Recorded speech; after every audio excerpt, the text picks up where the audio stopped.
If the growth comes in below 7%, that would reinforce the the sense of gloom.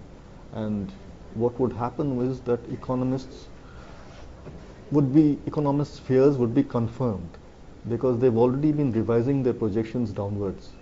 In fact, some of them are now saying that for FY13, GDP growth will be even lower than 7% for the entire year. So that is why it's so important. The fundamentals of this economy have been shaken in more ways than one.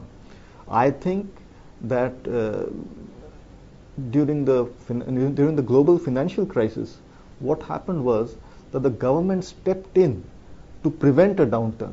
We would anyway have gone into a downturn, because if in 2007, if you remember, you know, all the growth was very high in that particular year, and everything was getting stretched. We couldn't get people.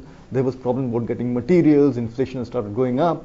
Now, in the normal course of events, we would have had a downturn. What happened was that the global financial crisis intervened, and then the government stepped in and it prevented a downturn. In fact, if you look at the CMI data, you will find that corporate capital expansion was quite high during that period. So I think we are now going into a cyclical downturn.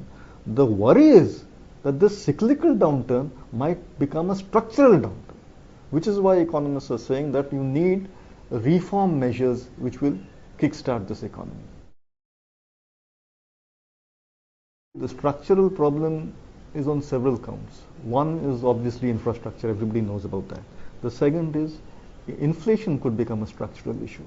The Reserve Bank has been harping on that all the while.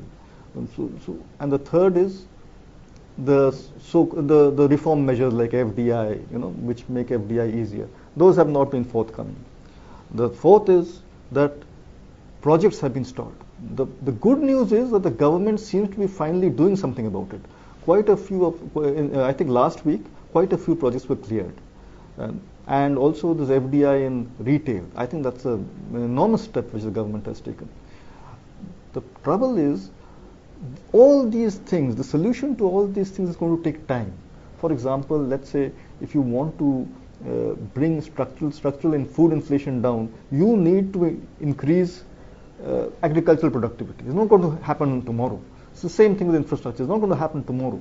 So all these things will combine to make growth lower. I don't know how long it will be. If it's cyclical, if it's purely cyclical, it will be just 1 year. If it's more than that, it will be 2 years. But to get back to 9%, more than 9% growth is not going to be easy. It hasn't so far. I don't think it has affected jobs so far. Which is why, the economists are saying that FY13 will be worse than FY12. I presume they must be thinking that FY13 will be the year in which jobs get affected. If you look at the corporate data also, consumption has not really been affected so far. It is holding up the economy. What has been affected is investment. That's another thing which we need to look out tomorrow.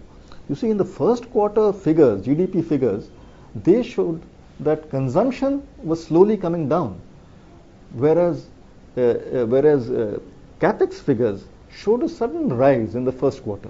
Now, this is completely against what the corporate data show.